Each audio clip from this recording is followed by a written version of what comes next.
Very good evening जळगावकर. My एफएमचा Deva evening बस या शोमध्ये 7:30 झालेले आहे जळगावकर. आणि सध्या आपल्या सगळ्यांच्या आयुष्यामध्ये प्लास्टिक हा एक अविभाज्य भाग झालेला आहे. अशा प्लास्टिकला हद्दपार करण्यासाठी जळगाव क्लायमेट वॉरियर्सची टीम काम करते आहे. त्यामधलेच गिरीश पाटील आहेत आता माझ्यासोबत गप्पांमध्ये. नमस्कार गिरीश, काय काम करते आहे तुमची जळगाव क्लायमेट वॉरियर्सची टीम? जळगाव क्लायमेट वॉरियर ही अशी एक संकल्पना आहे जे स्वप्न बघते आहे आपल्या शहराला शून्य कचरा करण्याची. आणि हे शून्य कचरा करण्यासाठी आणि हवामान बदलाच्या संकटासोबत लढण्यासाठी जो ज्या शहरातला नागरिक, या शहरातला तरुण, या शहरातला लहान विद्यार्थी काम करतोय ते सगळे क्लायमेट वॉरियर आहेत. आणि जळगाव क्लायमेट वॉरियरमध्ये आपण एकच महत्त्वाचं काम हाती घेतलंय. ते असं आहे की शाळांनी नियम करावा की शाळेद्वारे तयार होणारं जे प्लास्टिक आहे ते कसं कमी करता येईल. बरं. आणि त्याचं सोपं स्वरूप असं की शाळेमध्ये आपल्या प्लास्टिकचा डब्बा, प्लास्टिकची बॉटल आणि प्लास्टिकचं कव्हर हे 3 खूप महत्त्वाचे घटक आहेत जे आपल्या शाळकरी मुलांच्या रोजच्या जीवनात येत आहेत. हे 3 घटक जरी टळले तरी जवळपास 1.5 लाख किलो प्लास्टिक आपल्या शहरातनं दरवर्षी तयार होणारा आपण वाचवू शकतोय.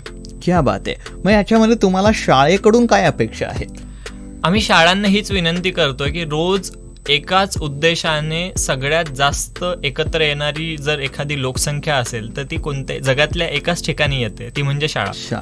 आणि त्या ठिकाणी या एकाच उद्देशाने एकत्र येणाऱ्या मुलांना जर आपण शाळेने हे नियम केलेत की ह्या 3 गोष्टी, प्लास्टिकची बॉटल, डब्बा आणि कव्हर हे चालत नाहीत, तर ही मुलं हे बदलाचे प्रवाह होऊ शकतात, हे चेंज मेकर्स होऊ शकतात आणि हे एकदा स्वतःत केलेला बदल हे समाजापर्यंत पोहोचवू शकतात. त्यामुळे शाळांनी steel bottle, steel tiffin compulsory करावा आणि पुस्तकांना कव्हर करण्यासाठी आपण न्यूजपेपर या इतर माध्यमं वापरू शकू का यासाठी प्रयत्न करावेत, हे या अभियानात अपेक्षित. जळगाव क्लायमेट वॉरियर्सचे गिरीश पाटील यांच्यासोबत आणखीन गप्पा. गाणं प्ले करतो पाहुणे आडला. एकत्र माय एफएम चलो अच्छा सुनते. व्हेरी गुड इव्हनिंग जळगावकर. माय एफएमचा देवा तुमच्या सोबत इव्हनिंग बस या शोमध्ये अरिजित सिंगच्या आवाजातलं हे गाणं आणि हा आवाज आहे तुमच्या देवाचा. कोरोनाच्या कठीण काळामध्ये कोरोना वॉरियर्स होते, आता प्लास्टिकच्या या कठीण काळामध्ये क्लायमेट वॉरियर्स आहेत आपल्यासोबत. जळगाव क्लायमेट वॉरियर्सचे गिरीश पाटील यांच्यासोबत गप्पा करत आहोत.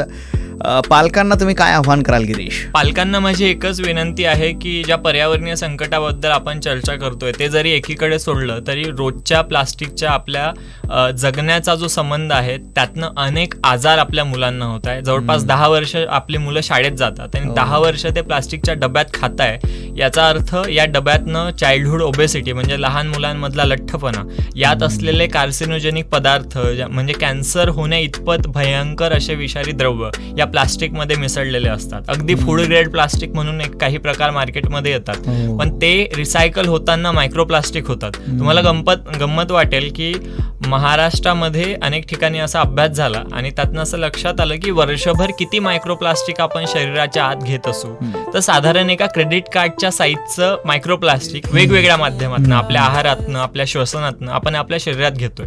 आणि त्यामुळे आपल्या मुलांना आरोग्यदायी जीवन द्यायचं असेल तर आपल्या मुलांच्या रोजच्या जगण्यामध्ये कुठे कुठे प्लास्टिक आहे ते आपण टाळू शकू का. आणि त्यातल्या 3 सोप्या गोष्टी ज्या मुलांच्या रोजच्या जगण्याशी थेट संबंधित आहेत, डबा, बॉटल आणि कव्हर, हे करावं असंच पालकांना सोप्या भाषेत मला सांगावं. खरं तर प्रत्येकानेच प्लास्टिक टाळायला पाहिजे ना गिरीश?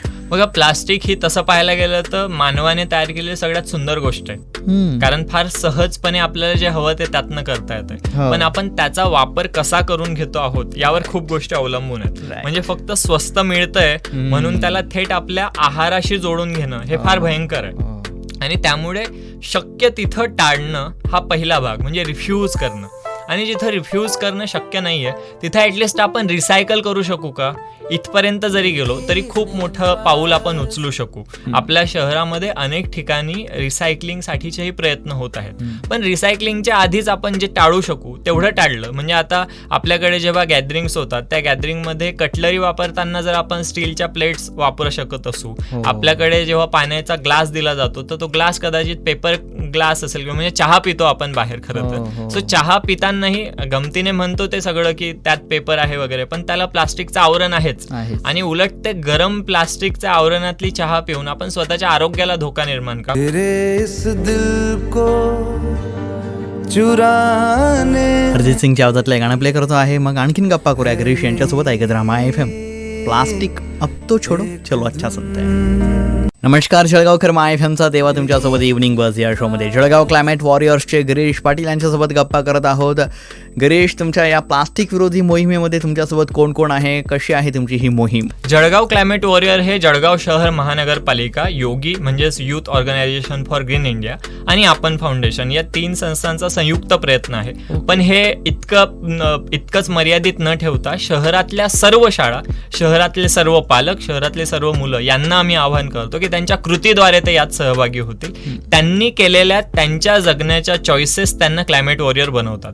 आणि त्यामुळे आता शाळा सुरू होण्याची वेळ झाली आहे. 16 तारखेला शाळांचा प्रवेशोत्सव साजरा केला जाईल आणि तेव्हा आपल्या शाळांमध्ये आपल्या मुलांना आपण शपथ देऊ शकू का की त्यांनी यावर्षी असा निर्णय करायचा आहे की त्यांच्या रोजच्या जगण्यातलं प्लास्टिक कसं कमी करता येईल.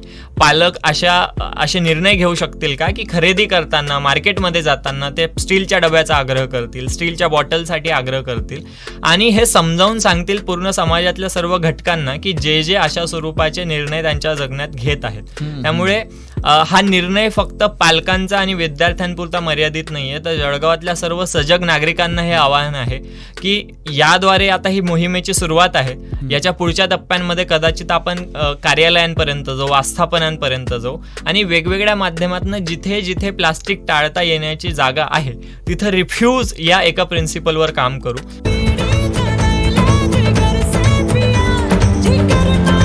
इथं प्लास्टिक विरोधी मोहीम सुरू आहे. मॅडम बीडी जलाइले पिया.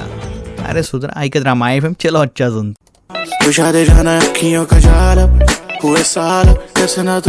बादशाह की आवाज में ये गाना 94.3 माय FM, जलगांव का एकमात्र लाइव रेडियो स्टेशन है और बातें चल रही है हमारे जलगांव क्लाइमेट वॉरियर्स के साथ विद RJ देवा in the show. By the way Girish Patil आहेत आपल्यासोबत जळगाव क्लायमेट वॉरियर्स तर्फे. काय वाटते गिरीश तुम्हाला, खरंच लोकांच्या आयुष्यातून प्लास्टिक हद्दपार होईल का? तुमच्या मोहिमांना यश मिळेल का? मी खूप आशादायी आहे या शहरातल्या सर्व लहान मुलांपासून, कारण ही लहान मुलं ज्यांना आपण भविष्यातले भाग्यविधाते म्हणू या देशाचे. 2047 मध्ये जेव्हा आपला देश आपल्या स्वातंत्र्याची 100 वर्ष पूर्ण करेल तेव्हा आज जी सगळी लहान मुलं आहेत ती त्यांच्या तरुण वयात साधारणपणे असतील आणि त्यांनी त्यांचा देश कसा हवा आहे ते आज ठरवायचं ठरवलंय आणि तो कसा हवा आहे तर त्यांना प्लास्टिक मुक्त हवा आहे आणि त्यासाठी ते त्यांच्या चॉईसेस करायला तयार झाले आहेत. त्यामुळे मी खूप आशादायी आहे की हे बदल ग्रॅज्युअली होतील. एका दिवसामध्ये हे सगळं बंद होणार नाहीये, एका दिवसामध्ये सगळं चांगलं होणार नाहीये. पण ही सर्व मुलं जी आशा देत आहेत, मला स्वीडनमधली ग्रेटा थुनबर्ग ही आठवते की जिने शाळेविरोधात संप पुकारला की माझी शाळा मला पर्यावरण शिक्षण शिकवते पण प्रत्यक्षात असं होत नाहीये, मी काय करू. आणि नंतर वर्षभराने लाखो मुलं फ्रायडे फॉर फ्युचरच्या नावाखाली रस्त्यावर उतरली. या देशामध्ये गर्विता गुलाटी नावाची एक मुलगी बँगलोरच्या शहरात राहते आणि ती म्हटले की हॉटेलमध्ये जाताना अर्धाच ग्लास पाणी पितो तर मग अर्धाच ग्लास पाणी द्या ना. आणि हाफ ग्लास वॉटर नावाचं कॅम्पेन देशभर चाललं. आज देशातल्या कुठल्याही 5 स्टार हॉटेलला गेले तर अर्धाच ग्लास पाणी सुरुवातीला दिलं जातं. तर हे छोटे छोटे बदल या मुलांनी घडवून आणलेत आणि त्यामुळे मला तर आशा आहे की जळगाव कदाचित पहिलं शहर असेल की ज्या शहरातल्या सर्व शाळा प्लास्टिक मुक्त झालेल्या आहेत आणि या शहरापासून प्रेरणा घेऊन कदाचित राज्य शासन धोरण बनवेल, केंद्र शासन धोरण बनवेल. त्यामुळे पायोनियरिंग मुवमेंट जळगाव शहरातली मुलं आता घडवून आणतात. त्यामुळे मी खूप आशादायी आहे. जाता जाता काय सांगाल सगळ्यांना? मी सगळ्यांना एकच आवाहन करेल, आपली जी काही मुलं शाळेमध्ये जात आहेत त्यांना खरेदी करताना यावर्षी आवर्जून प्लास्टिकचे डबे आणि बॉटल टाळा आणि कव्हर करताना न्यूजपेपरचे कव्हर वापरा. स्टीलचे टिफिन भलेही 100 रुपये महाग जातील पण आरोग्य एका तराजूत आणि प्लास्टिक एका तराजूत ठेवाल तर आरोग्य खूप महत्त्वाचं आहे, खूप महाग आहे आणि त्यामुळे आरोग्य जपूयात. आपल्या मुलांना निरोगी आयुष्य देण्यासाठी मी माय FMच्या वतीने सर्वांना विनंती करतो की आपण आपल्या चॉईसेस कॉन्शियसली करूयात आणि या जळगावला स्वच्छ सुंदर करण्यासाठी आपलं व्यक्तिगत योगदान देऊया. आपल्यासोबत होते गिरीश पाथी. सुनते रहो 94.3 माय FM. चलो अच्छा सुन. Thank you so much Girish. दीवाने का क्या हाल है.